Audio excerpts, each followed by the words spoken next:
কি কারণে আমাদের ইঞ্জিন হিট হতে পারে? তোমরা কি সবাই জানতে চাও?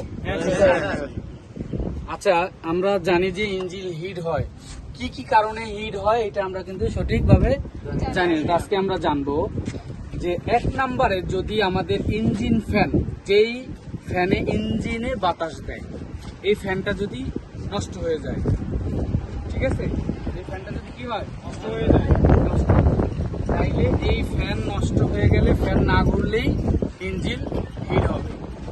2 নম্বরে যদি রেডিয়েটরে কুলিং ওয়াটার না থাকে, কি থাকে, কুলিং ওয়াটার যদি না থাকে, কমে যায়, কমে গেছে, শেষ হয়ে গেছে, তখন কি হবে, ইঞ্জিন হিট হবে। 3 নম্বরে যদি ইঞ্জিনে লুব অয়েল বা লুব্রিক্যান্ট বা ইঞ্জিন অয়েল যেটাই বলেন, এটা যদি কি হয়, কমে থাকে, একদম কমে যায়, যেটা কমতে কমতে একটা লাস্ট পর্যায়ে চলে গেছে, সামান্য আছে, আমি খেয়াল করি না, এই কারণে কি হবে, ইঞ্জিন হিট হয়ে যাবে এবং সিজ করার সম্ভাবনা থাকবে।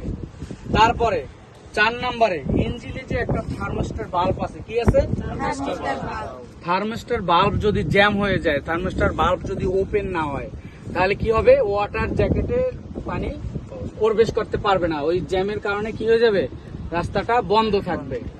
এই বন্ধের কারণে পানি সাইকেলিং হবে না, কুলিং ওয়াটার সাইকেলিং হবে না, এই কারণে কি হবে, ইঞ্জিন হিট হয়ে যাবে।